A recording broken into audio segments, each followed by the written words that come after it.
Hi everyone, my group's topic is learner diversity.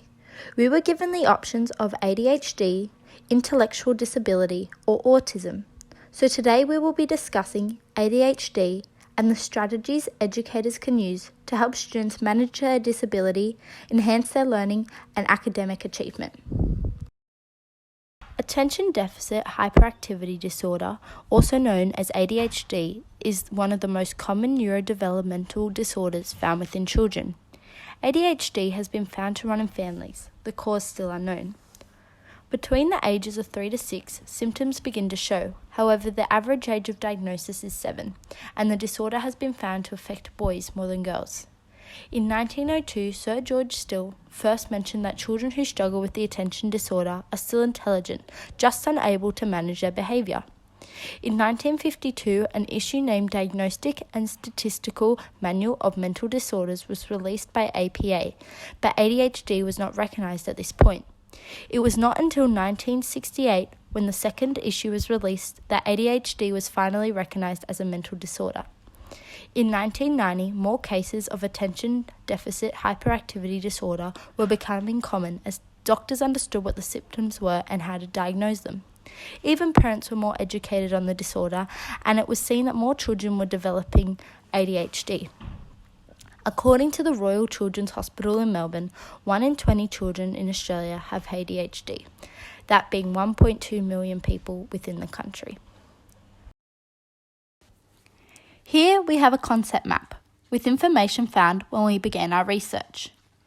It indicates some symptoms a child with ADHD shows, implications the child and those around them may experience, strategies for teachers to educate the student, and statistics about ADHD. Students with ADHD struggle quite a lot in terms of academic achievement. However, there are many strategies that have been formed to assist students that struggle with ADHD. One of these strategies include the breakdown of smaller tasks, which allows for the enhancement of student learning and assists with academic achievement. A routine and assistance of the breakdown of smaller tasks allow for students struggling to remain on task. By breaking down tasks into manageable sections, it allows students to remain interested. This is also assisted through the use of a computer, which allows for the gaining of interest. It is essential that there is support within the classroom, which means assistance from the teacher. For a teacher that has a student suffering from ADHD, they should remain consistent, flexible, have clear routines for the student, have a boundary for the student in terms of behaviour, maintain a welcoming environment, break down tasks into steps, and provide a range of support individually as well, and providing a range of activities and commending the student to allow them to remain on task. Although it may not be necessary, often within a class that has a student with ADHD, the teacher will have a teaching aid to assist so that the classroom can be the best it can possibly be. When a teacher's aid is present, it allows for a teacher to be able to focus on all students and permits for the aid to be able to support the student with ADHD in any necessary ways. Having an aid allows for convenience and ease for the main teacher to be able to continue on with the lesson that has been planned. Students with ADHD have the potential. It is simply harder for them to focus, and in breaking down tasks into smaller sections, it allows for students suffering to be able to continue with their education and reach their highest potential, therefore enhancing student learning. This also links hand in hand with academic achievement, as through having support from a teacher and family can go a long way in boosting the student's morale, which can also lead to a rise in academic achievement. Research shows that students with ADHD are typically less engaged with traditional teaching methods. Therefore, they apply less effort and persistence to their academic work, tend to avoid working collaboratively with their peers, and frequently display off-task disruptive behavior. As their brains are wired differently than neurotypical students, they often require multiple attempts to complete a task. Being able to see the progress that they are making displayed clearly on daily tally charts and reward programs helps them to visualize how they think they are doing versus what the teacher observes. For an example, raising a hand to ask or answer a question versus calling out their answer or question. Other examples of visual aids which could be utilized for best practice include the use of hand gestures to indicate to the teacher whether they know the answer to the question being asked or understand the instructions being given, with a different gesture to indicate that they don't know the answer or understand the instructions. Highlighting words on the blackboard, whiteboard, or smartboard with colored chalk, markers, or using bright fonts. Underlining and circling the important information that students need to remember. Color coding to distinguish subjects from each other. For an example, red for maths, green for reading and comprehension. Then using these same colors when communicating about a subject on the board, on paper, and organizing classroom filing systems. Having a signal or prompt to remind ADHD students to stay on task when they become distracted. The use of visual board makers when working one-on-one with probing questions such as what's the problem, how are you doing, what's your plan, and how did you do? For these classroom interventions to be effective, they must be targeted to students' specific needs, be implemented consistently, and continue until students are able to internalize self-control strategies. Current research, though, suggests that this rarely happens in practice. Every classroom has their own rules and expectations, and this is profoundly more crucial when teaching involves ADHD children. Surprisingly, 1 to 2 in every class of 30 are diagnosed with ADHD, a statistics by Hugh and Cooper stated in their book Understanding and Supporting Children with ADHD. The following strategies about setting clearly defined rules were adapted from Paul Wender's book, ADHD, Attention Deficit Hyperactivity Disorder in Children, Adolescents, and Adults. The first step to establishing rules comes back to our fundamental pedagogy, where we sit down and discuss with children of rules, boundaries, and even a reward system for those who abide by the expected behavior and consequences for those who doesn't. The rules should be consistent, so displaying it in the class would be a great idea. And these rules will be beneficial for all pupils, not just the ADHD child. It is also important that these rules are set out in the beginning of the teaching period to ensure that before the undesirable behavior was undertaken, the children are aware of the consequences. And any rewards or consequences must be then effective immediately. The reward system is also key in reinforcing positive behavior. For example, if a student is able to sit down and engage in an activity for 10 minutes, he or she will get a star or stamp. This will highlight and balance the classroom for positive behavior rewards and consequences for those who are not following the rules. It allows children to self-monitor, and I know children love this kind of rewards, and they can be very proud of it. On the other hand, if children are breaking rules, a form of consequence can be a timeout, where that particular child will be asked to stop what she or he is doing and move away to a quiet area to do some breathing exercises with the teacher to calm down. Then when they're ready, the teacher and student can talk about why the behavior wasn't appropriate and remind them what they should be doing.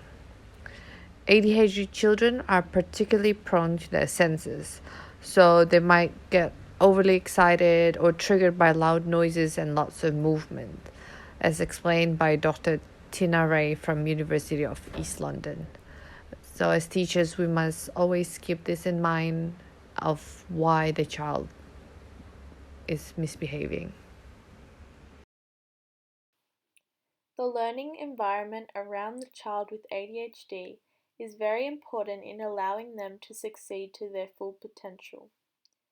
Due to the nature of the condition, the child is prone to being easily distracted. Therefore, they require close monitoring and constant assistance. Strategies to prevent this disturbance in a classroom setting is rearranging the setup of chairs and peers placed around the student. This includes seating the child at the front of the classroom, near the teacher, to ensure they can be attended to at all times, but also so there are no distractions from peers in front of them. This is helpful in providing the child with positive feedback when they do something well to support their learning development. In addition, pulling them aside when their actions are out of order is essential in the child's growth of principle. This method of acknowledging the action one-on-one avoids any feelings of embarrassment whilst effectively recognizing the behavior. On their table in the classroom, placing hard-working, quiet peers around them is beneficial in influencing the same dedicated work ethic. As well as seating them away from windows and doors is encouraged as they disrupt the child from learning. Positioning and seating arrangement is vital to cater to the needs of the child as best as possible.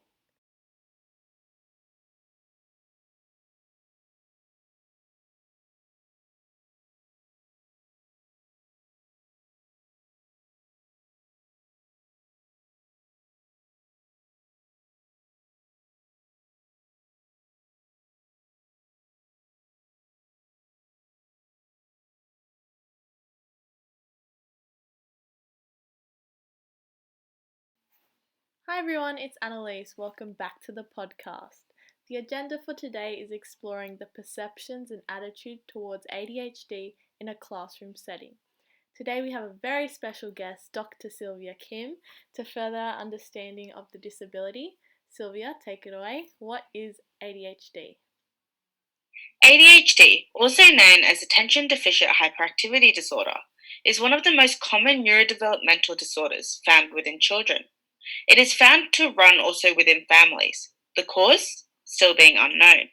Symptoms begin to show between ages 3 to 6, with the average age of diagnosis being 7, with the disorder affecting more boys than girls.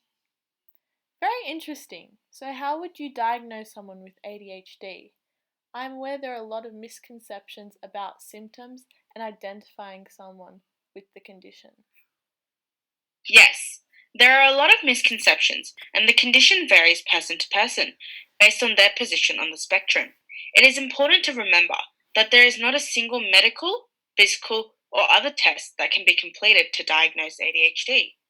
When determining whether a child has the disorder, many specialists and medical professionals will be involved, with a number of different tools involved. This will include a checklist of symptoms, answers to questions about past and present problems, and even a medical exam to rule out other causes of symptoms. Wow, to think there are so many different ways to diagnose the condition. How does ADHD affect children in the classroom? Due to the nature of the disability, making sure peers and teachers know the ways in which to respond to the child's behaviour is beneficial in encouraging a cohesive learning environment. One-on-one teaching is another way to assist the child's education in taking them away from the highly interrupted setting of the mainstream classroom and into a room with a single teacher to interact with them one-on-one. So, what are other strategies to overcome this disability? There are multiple strategies that can be used in the classroom. Some highly effective ones that are commonly used as visual aids for learning development through images and symbols.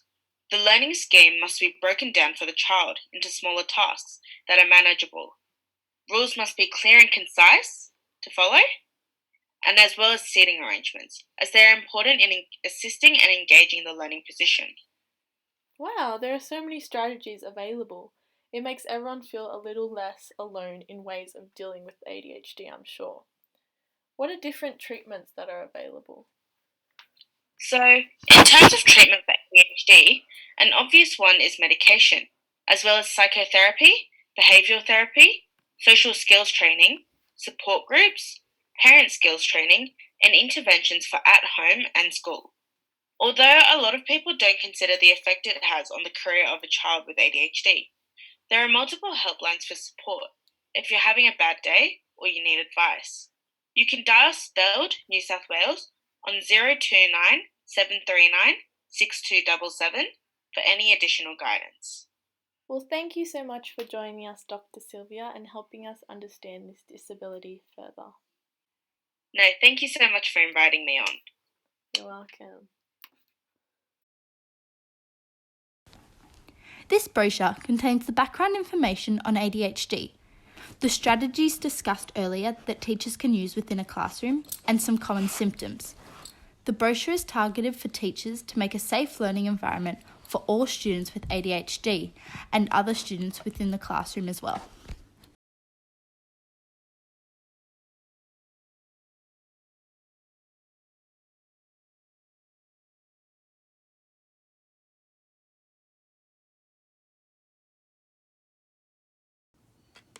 Hello, brains and hearts.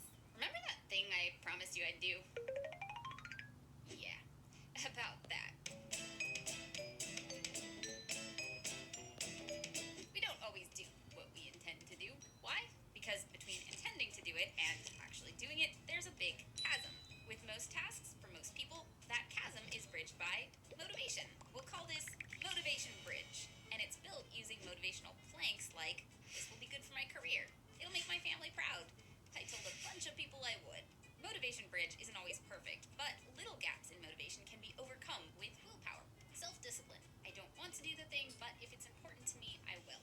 I might not have all the motivation, but I have enough that I can get there. Unfortunately, ADHD is what Dr. Russell Barkley often refers to as a motivation deficit disorder. Something might be just as important to us as it is to somebody without ADHD, but that importance doesn't give us as many motivational planks. We don't have little gaps in motivation. Half the bridge is missing, which means we might want to cross that chasm and do the thing. We might put a ton of effort into trying to. We just can't. This can be really confusing and frustrating for people who can't see all the missing planks and don't understand why we don't just cross the bridge and do the thing. They can get over their gaps. Why can't we get over ours? We must not care. We must be lazy. It's also confusing and frustrating for us when it's a bridge we've crossed before, a thing we've been able to do before. This is why many ADHDers feel like maybe we are just lazy or don't care. We know we can do it, other people are doing it, so why aren't we? Because it's not about that. The times that we or other people can do the thing, it's because there are more planks. So if we want to get something done and we're having trouble doing it, or if we want to support an ADHD brain we love, what do? How do we fix Motivation Bridge? First, it helps to understand what ADHD brains find motivating and what they don't, because this also differs a bit from neurotypical brains. According to research, ADHD brains tend to have trouble with tasks that are lengthy, repetitive, or boring. On the flip side, there are a few things that give ADHD brains a bunch of motivational planks. Things that are urgent, things that are new or novel, and things that are of personal interest. In other words, things that are stimulating or engaging to our brains, which is also why stimulant, medication, and exercise can be helpful. This need for stimulation isn't a choice. It's how our brains work. Some tasks naturally include these motivational planks. Video games, anyone? Which is why they hold our focus so well. But for those that don't, we can add them. We can fill in the blanks. How? 1. Make it urgent. One way we do this kind of unintentionally is by procrastinating. We might struggle for weeks to get started on a paper, but then the night before it's due, a sense of urgency kicks in, and suddenly we have the planks to get over that bridge. Sound familiar? That might not be the healthiest thing in the world, but there are other ways to create a sense of urgency. Creating artificial deadlines is kind of hit and miss for ADHD brains, since we know on some level the deadline isn't real, but accountability can help make it real. Maybe instead of having one final deadline for a paper, ask Ask your teacher if you can have a deadline for each draft. If you've got a big project at work, meet with a coworker regularly to check in on each other's progress. Want to get your house clean? Invite someone over. Knowing someone will see our house, and soon, can give us the motivational planks we need to clean it up. And sometimes, we don't even need to make the task urgent, we just need to see the ways in which it already is. I might not feel like I need to do something today, but if I don't, it's going to put me behind on the rest of my week. Realizing that helps. Timers are also useful. Setting a timer and seeing how much you can get done before it goes off. What doesn't help? Seeing that someone with ADHD is struggling with something and being like, it's okay, get it to me whenever. Although it's wonderfully understanding, it actually takes away planks and makes it less likely that we'll be able to get it done. Instead, check in, ask for updates. Shame-free accountability is really helpful. 2. Make it new or novel. We can't always do new things, but we can do them in new environments or in new ways. Do your homework in a hammock. Learn new ways to fold laundry. I was kind of meh about folding laundry until I learned Marie Kondo's method, and now it's kind of fun. If you're having trouble getting yourself to floss, try getting a variety of floss flavors to choose from. I tend to get bored of my hobbies really quickly, but I've learned to accept that once they get old, I will put them down for a while, and I'll cycle back to them when they feel new again. For tasks you have to do a lot, you can iterate on them. Challenge yourself to find easier, better, or faster ways to do them. Or weirder ways. Studying might be boring, but what if I had to do it upside down? Gamification can make repetitive tasks novel. There are a lot of ways to mix it up. Finally, 3. Make it personally interesting. ADHDers are interest-based learners. It's a lot easier for me to read a book in a series that I'm excited about than one my teacher assigned me for homework.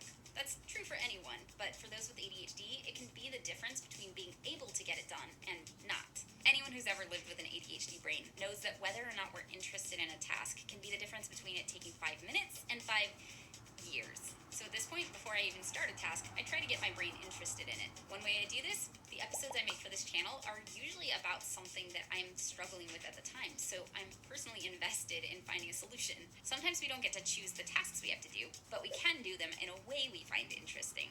Even for things we have to do in a certain way, it's usually possible to find something about it that's of personal interest. Whatever you do, try not to make a task you need to get done compete with one that's more interesting. Even if we can't find anything else interesting about a task, we can add rewards that are interesting. Rewards can be especially motivating for ADHD brains, but keep in mind, we experience time differently. Long-term rewards are often too far away to be effective. This is why the immediate feedback of sticker charts, raffle tickets, or even a quick verbal acknowledgement is great. It shortens the distance between the behavior and the reward, which makes it more motivating and gives us more motivational planks. All these things, making it urgent, making it new or novel, and making it personally interesting, can give us more planks to help us get over motivation bridge. Do we need to have all the planks in place before we start? No, of course not. And jumping over the little gaps can make us stronger. But if your bridge looks like this, don't waste energy trying to jump that gap, or telling yourself or someone you love how important it is that they get it done. They know. Instead, get curious about what's missing, and then fill in the blanks.